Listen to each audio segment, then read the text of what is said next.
మన schools and కాలేజెస్లో డబ్బుని ఏ విధంగా సంపాదించాలో మాత్రమే నేర్పిస్తారు. అంటే డబ్బులు సంపాదించే మార్గాలను చూపిస్తారు కదా. కానీ వచ్చిన డబ్బుని ఏ విధంగా మేనేజ్ చేయాలి, ఎంత డబ్బుని సేవ్ చేయాలి, అలా సేవ్ చేసిన డబ్బుని ఎక్కడ పెట్టుబడి పెట్టాలి, అసలు ఎటువంటి ఇన్సూరెన్స్ పాలసీని తీసుకోవాలి ఎవ్వరూ చెప్పరు. సో మన జీవితంలో ఫినాన్షియల్ ప్లానింగ్ అన్నది చాలా ముఖ్యం. చాలామంది ఈ ఫినాన్షియల్ ప్లానింగ్ని 40-50 ఇయర్స్ వచ్చిన తర్వాత చేసుకుందాంలే అని చెప్పి అనుకుంటూ ఉంటారు. తప్పు. ఎప్పుడైతే మనం సంపాదించడం స్టార్ట్ చేస్తామో అప్పుడు ఫినాన్షియల్ ప్లానింగ్ మనమైతే చేసుకోవాలి. సో ఈరోజు ఈ వీడియోలో అప్పుడే జాబ్ వచ్చిన వాళ్ళు లేకపోతే అప్పుడే సంపాదన స్టార్ట్ చేసిన వాళ్ళు ఫినాన్షియల్ ప్లానింగ్ని ఏ విధంగా చేసుకోవాలో పిన్ టు పిన్ నేనైతే ఎక్స్ప్లెయిన్ చేస్తా. సో ఈ వీడియోని లాస్ట్ వరకు చూడండి. అంతేకాకుండా ఇంతవరకు ఈ ఛానల్ని సబ్స్క్రైబ్ చేసుకోకపోతే ఇప్పుడే సబ్స్క్రైబ్ చేసుకోండి. నేను మీ Kaushik Maridi. So for example job వచ్చింది. జాబ్ రాగానే ఏ విధంగా ఫినాన్షియల్ ప్లానింగ్ని చేసుకోవాలి. First one insurance. ఇన్సూరెన్స్ మనమైతే ఖచ్చితంగా తీసుకోవాలి. ఏం ఇన్సూరెన్స్? ఒకటి హెల్త్ ఇన్సూరెన్స్, ఇంకొకటి టర్మ్ ఇన్సూరెన్స్. అంతేగాని యూలిప్, ఎండోమెంటు అవి కాదు. ఇన్సూరెన్స్లో చాలా టైప్స్ ఉంటాయి. ముఖ్యంగా హెల్త్ ఇన్సూరెన్స్, అదేవిధంగా టర్మ్ ఇన్సూరెన్స్ మనమైతే తీసుకోవాలి. ఎందుకు? సో ఇవి మహా అయితే మీ ఏజ్, ఇప్పుడే జాబ్ వచ్చింది, మీ ఏజ్ తక్కువ కాబట్టి మహా అయితే హెల్త్ ఇన్సూరెన్సు నెలకి 1000, టర్మ్ ఇన్సూరెన్సు నెలకి 1000 అంతే. 2000 ఖర్చు పెట్టలేరా? పెట్టండి. రిమైనింగ్ డబ్బు అంటే ఫస్ట్ మంత్ జీతం నుంచి రిమైనింగ్ డబ్బు మీ స్కిల్స్ని అప్గ్రేడ్ చేసుకోవడానికి లేకపోతే కొత్త స్కిల్స్ని నేర్చుకోవడానికి ఖర్చు పెట్టండి. సరే, అర్థమైంది. అసలు హెల్త్ ఇన్సూరెన్సు, టర్మ్ ఇన్సూరెన్సు ఎందుకండి అడగొచ్చు.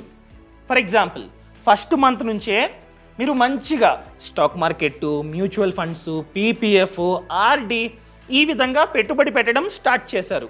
సో ఒకరోజు ఆఫీస్కి వెళ్తూ యాక్సిడెంట్ అయింది. ఎగ్జాంపుల్గా ఒక 6 lakhs అనేవి ఖర్చు అయ్యాయి. అప్పటి వరకు ఎంతైతే దాచుకున్నారో అదంతా హాస్పిటల్లో బిల్లు కట్టాలి. అంత కష్టపడి సంపాదించి దాచుకున్నది, ముఖ్యంగా ఇన్వెస్ట్మెంట్ చేసిన డబ్బు హాస్పిటల్ బిల్లు కట్టడానికా?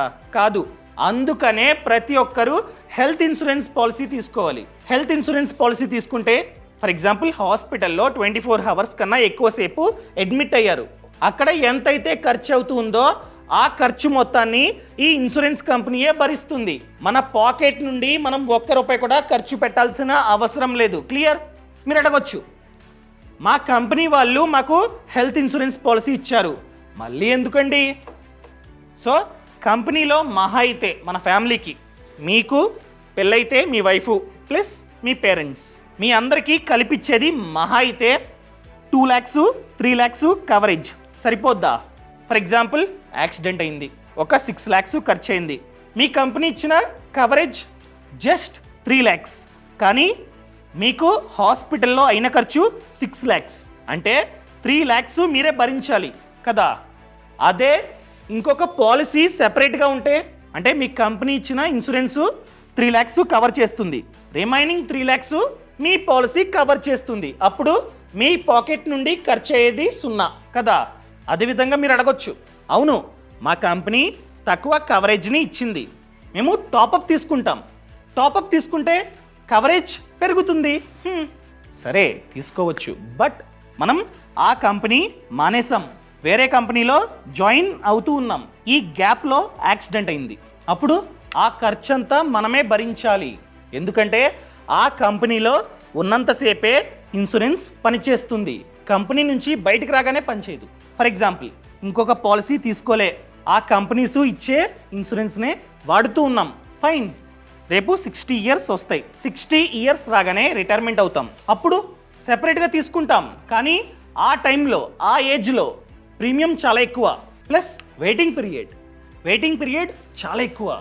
సో ఆలోచించండి. మహా అయితే మీ ఏజ్ తక్కువ కాబట్టి మహా అయితే నెలకి 1000 అంతే. ఫర్ ఎగ్జాంపుల్ మీ ఏజ్ చాలా తక్కువ, ఎగ్జాంపుల్గా 26, అలాంటప్పుడు మహా అయితే ప్రీమియం నెలకి 1000 అంతే, నెలకి 1000. సో ఓపెన్ చేసా, ఇక్కడ 10 lakhs. ఇయర్లీ 700, 800, 700 అంతే. యావరేజ్ 1000 అంతే కదా. 1000 ఖర్చు పెట్టండి. అదేవిధంగా టర్మ్ ఇన్సూరెన్స్ అంటే ఒక టర్మ్కి మన మీద మనం తీసుకునే ఇన్సూరెన్స్నే టర్మ్ ఇన్సూరెన్స్ అంటాం. మన ఫ్యామిలీ మన మీద బ్రతుకుతూ ఉంది, రేపు మనం లేకపోతే, మనం చనిపోతే మన ఫ్యామిలీ పరిస్థితి ఏంటి? మనం లేకపోతే మనం ఎంతైతే కవరేజ్ని చూస్ చేసుకుంటామో అంత కవరేజ్ని మన ఫ్యామిలీకి ఇస్తుంది ఆ ఇన్సూరెన్స్ కంపెనీ. ఫర్ ఎగ్జాంపుల్ 1 కోటి, ఖచ్చితంగా 1 కోటి తీసుకోండి. ఎంత కవరేజ్ తీసుకోవాలి? ఎంతంటే 10 to 20 times of your annual income. Me annual ఆదాయం ఎంతైతే ఉందో దానిలో 10 to 20 టైమ్స్ మీరైతే కవరేజ్ తీసుకోవాలి. ఫర్ ఎగ్జాంపుల్ 1 కోటి కవరేజ్ తీసుకుంటే సంవత్సరానికి 893, అంటే మీ ఏజ్ 26 ఆ విధంగా ఉంటే, అది కూడా ఎటువంటి హ్యాబిట్స్ లేకుండా ఉంటే, సో 800. నెలకి 1000, 2000, 2000 కూడా లేదు, 1000ఏ. చూడండి 1000, 1300, 1000 అంతే.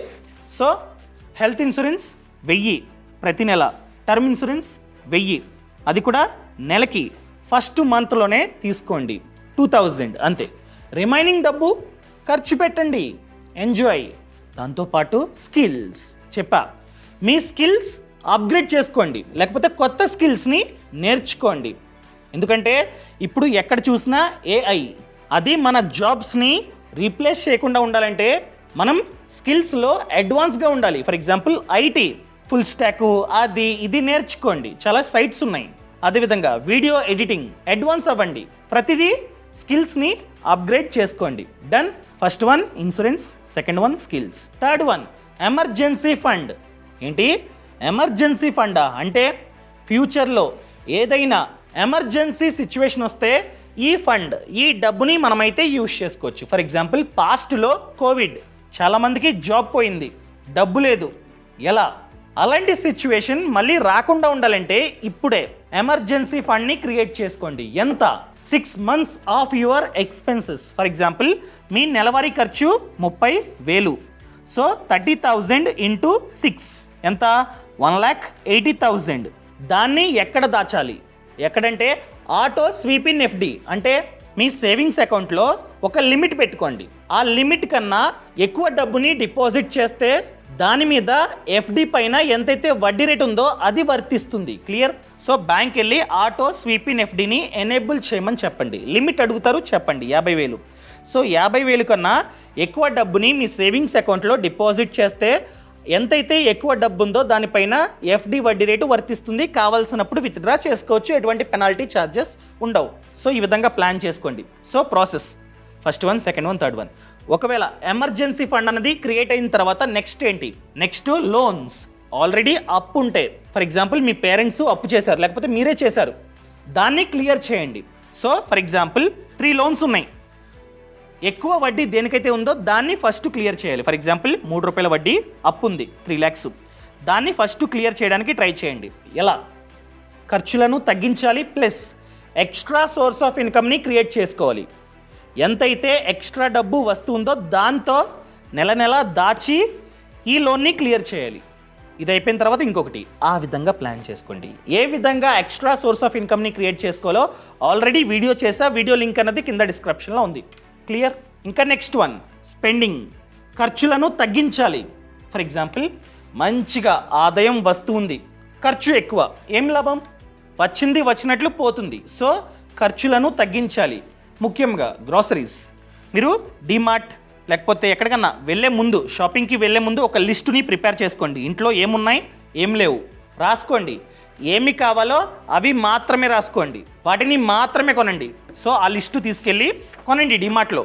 అప్పుడు ఖర్చు కంట్రోల్లో ఉంటుంది, లేకపోతే అది ఇది అని చెప్పి వేసేస్తూ ఉంటాం, ఖర్చు డబుల్ ట్రిపుల్ అయిపోతూ ఉంటుంది అన్నమాట. అదేవిధంగా వాంట్, నీడ్, ఏది అవసరం, ఏది కోరిక, మీరు దాన్ని ఫైండ్ అవుట్ చేయాలి. అవసరం ఉన్న దాన్ని మాత్రమే కొనండి. ఫర్ ఎగ్జాంపుల్ బయటికి వెళ్ళారు, క్రోమాకి వెళ్ళారు, ఈ ఫోన్ చూశారు, బాగుంది, కొందాం అనుకుంటున్నారు, 24 hours గ్యాప్ ఇవ్వండి, ఇంటికి వచ్చేయండి. నిజంగానే కావాలా, దాని వలన యూజ్ ఉందా అని చెప్పి ఆలోచించండి. మీ మైండ్ ఓకే అది అవసరం. నువ్వు యూట్యూబ్ ఛానల్ నడుపుతూ ఉన్నావు, వీడియోస్ని షూట్ చేస్తే అప్లోడ్ చేసుకోవచ్చు, డబ్బు వస్తుంటుంది, ఓకే కొనొచ్చు అని చెప్పి నీ మైండ్ చెప్తే అప్పుడు కొనండి, లేకపోతే కొనకండి. అదేవిధంగా షోరూంలో లేకపోతే ఒక డీమార్ట్లో ఏదో కొంటున్నారు, తీసుకునే ముందు 1 మినిట్ ఆలోచించండి, నిజంగానే కావాలా, అవసరమా, మీ మైండ్ అవసరం అని చెప్తే కొనండి. సో ఈ విధంగా నీడ్కి వాంట్కి మీరు డిఫరెన్స్ అయితే తెలుసుకుంటే చాలా ఖర్చు ఆదా అవుతుంది, ఖర్చులు ఆటోమేటిక్గా తగ్గుతాయి. ఇంకా నెక్స్ట్ వన్ ఇన్వెస్ట్మెంట్. ఇది చాలా ముఖ్యం. ఎంత వీలైతే అంత త్వరగా పైనవి క్లియర్ చేసి ఇన్వెస్ట్మెంట్ని స్టార్ట్ చేయండి, ఓకేనా. ఖర్చులను తగ్గిస్తే డబ్బు ఆదా అవుతుంది, దాన్నే ఇన్వెస్ట్మెంట్ చేయాలి. ఎంత? సో మీ జీతం ఎంతైతే ఉందో దానిలో 30% ప్రతి నెల మినిమం 30% మీరు సేవింగ్స్ అన్నవి చేయాలి.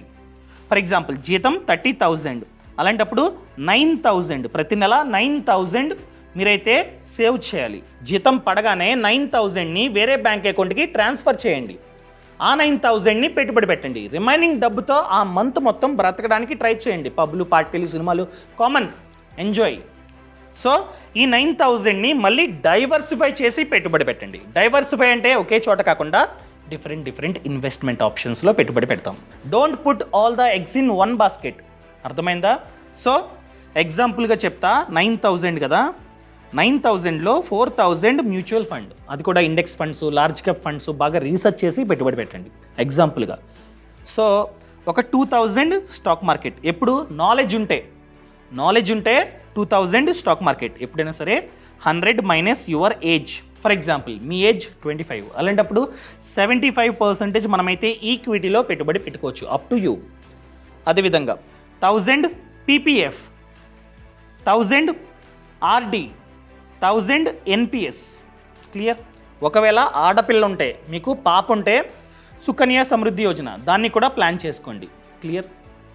సో లాస్ట్ వన్ ఎన్పిఎస్ అంటే నేషనల్ పెన్షన్ సిస్టమ్. ఎందుకు? మన రిటైర్మెంట్ కోసం.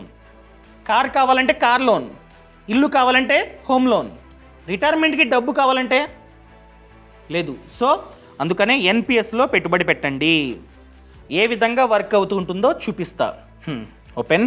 ఇక్కడ date of birth, me age 26. So మీరు 60 ఇయర్స్ వరకు పెట్టుబడి పెడదాం అనుకుంటున్నారు రిటైర్మెంట్ కోసం. ప్రతి నెల 5,000, ఓకేనా. డౌన్ ఇవన్నీ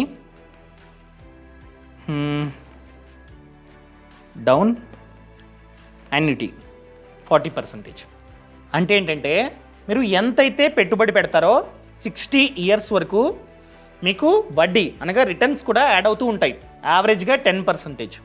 సో మీ కార్పస్ ఎగ్జాంపుల్గా మీరు 20 lakhs అన్నది డిపాజిట్ చేస్తే, ఇన్వెస్ట్మెంట్ చేస్తే 1,72,00,000 మీకు కార్పస్ అన్నది క్రియేట్ అయింది 60 ఇయర్స్ వచ్చేసరికి. 60 ఇయర్స్ తర్వాత 60% మీకైతే ఇచ్చేస్తారు. అంటే చూడండి, 1 కోటి మీకు జనరేట్ అయింది 1,72,00,000, అందులో 60% అంటే ₹1,00,00,000 మీకైతే ఇచ్చేస్తారు 60 ఇయర్స్ వచ్చిన తర్వాత. రిమైనింగ్ 40% అంటే అరౌండ్ 70 lakhs వచ్చేసి ప్రతి నెల మీ బ్యాంక్ అకౌంట్లో వేస్తుంటాయి ఈ కంపెనీస్, పెన్షన్ కంపెనీస్. ఎంత? ప్రతి నెల 40,000. సో ఈ 70 లక్షలు ఖాళీ అయ్యేంత వరకు ప్రతి నెల 40,000 మీ బ్యాంక్ అకౌంట్లో వేస్తూ ఉంటుంది ఎన్పిఎస్.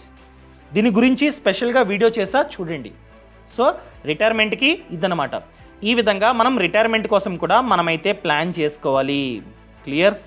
ఇంకా చాలామంది ఎండోమెంట్ ప్లాన్ తీసుకుంటూ ఉంటారు. ఎండోమెంట్ ప్లాన్స్ వద్దు, ఎందుకంటే ఎండోమెంట్స్ లేకపోతే యూలిప్ అంతా సేమ్ అనమాట. సో వీటిల్లో ఏంటంటే కవరేజ్ తక్కువ, మనం ప్రతి నెల లేకపోతే ప్రతి ఇయర్ కట్టే ప్రీమియం చాలా ఎక్కువ. సో వాళ్ళు ఇచ్చే రిటర్న్స్ కూడా 6%, 7% ఉంటాయి. దాని బదులు మీరు మ్యూచువల్ ఫండ్, స్టాక్ మార్కెట్లో పెట్టుబడి పెట్టుకోండి. అది కూడా బాగా రీసెర్చ్ చేసి లాంగ్ టర్మ్కి పెట్టుబడి పెట్టుకోండి. ప్రతిదీ లాంగ్ టర్మే. లాంగ్ టర్మ్లో మాత్రమే డబ్బు అనేది వస్తూ ఉంటుంది రిటర్న్, లేకపోతే రాదు. అర్థమైందా? బాగా రీసెర్చ్ చేయండి ఫస్ట్. ఈ విధంగా ప్లాన్ చేయండి. సో మీ 20-30 ఏజ్ ఉన్నప్పుడు మంచి బాస్, మంచి కంపెనీలో మంచి బాస్ వద్ద అంతా నేర్చుకోండి. గుడ్ బ్యాడ్ని వదిలేయండి, గుడ్ని నేర్చుకోండి. నేర్చుకొని 30 ఇయర్స్ రాగానే ఓన్గా స్టార్ట్ చేయండి. సో ఫస్ట్ ఈ 20-30 ఉన్నప్పుడు మంచిగా సేవ్ చేసుకోండి. ముఖ్యంగా ఎక్స్ట్రా సోర్స్ ఆఫ్ ఇన్కమ్ని క్రియేట్ చేసుకోండి, స్కిల్స్ని అప్గ్రేడ్ చేసుకోండి. ఆ డబ్బుతో, ఆ సేవింగ్స్తో ఒక కంపెనీ స్టార్ట్ చేయండి, ఒక వ్యాపారం. సో 30+ వచ్చిన తర్వాత స్టార్ట్ చేయండి. ఈ విధంగా ప్లాన్ చేసుకోండి. సో ఫ్రీడమ్ యాప్లో ఈ స్టాక్ మార్కెట్ గురించి, మ్యూచువల్ ఫండ్ గురించి, అదేవిధంగా ఒక వ్యాపారాన్ని స్టార్ట్ చేద్దాం అనుకుంటున్నారు, like papad business, food truck, etcetera etcetera, ప్రతి దానిపైన కోర్స్ ఉంది. ఎవరైతే సక్సెస్ అయ్యారో వాళ్ళు మనకి A to Z నేర్పిస్తారనమాట. సో ఫ్రీడమ్ యాప్ని డౌన్లోడ్ చేసుకోండి. యాప్ లింక్ అనేది కింద డిస్క్రిప్షన్లో ఉంది, ఓకేనా? So stock market, mutual fund, RD, FD, NPS, ప్రతి దానిపైన ఫ్రీడమ్ యాప్లో కోర్స్ ఉంది. సో ఇప్పుడే ఫ్రీడమ్ యాప్ని డౌన్లోడ్ చేసుకోండి. కోర్సులు జస్ట్ 399, స్టార్టింగ్ ఫ్రమ్ 399 అంతే. అది కూడా లైఫ్ లాంగ్ వ్యాలిడిటీ ఉంటుంది ఈ కోర్సెస్కి. ఎవరైతే బిజినెస్ మెన్ సక్సెస్ అయ్యారో ఆ బిజినెస్లో ఆయన ఆ బిజినెస్ని ఎలా స్టార్ట్ చేయాలో నేర్పిస్తారు. ఈవెన్ ఫార్మర్స్, ఎవరైతే ఫార్మింగ్లో సక్సెస్ అయ్యారో ఆయన ఆ ఫార్మింగ్లో ఎలా సక్సెస్ అవ్వాలి, ఆ ఫార్మింగ్ ఎలా స్టార్ట్ చేయాలో మనకి A to Z నేర్పిస్తారన్నమాట ఫ్రీడమ్ యాప్లో. సో ఇలా 1000 కన్నా ఎక్కువే కోర్సెస్ ఉన్నాయి ఫ్రీడమ్ యాప్లో. 6 భాషల్లో ఉంది freedom app. So freedom app link అనేది కింద డిస్క్రిప్షన్లో ఉంది. Courses starting from 399. All the best. Thank you so much. Thanks for watching. App link అనేది కింద డిస్క్రిప్షన్లో ఉంది. జై హింద్.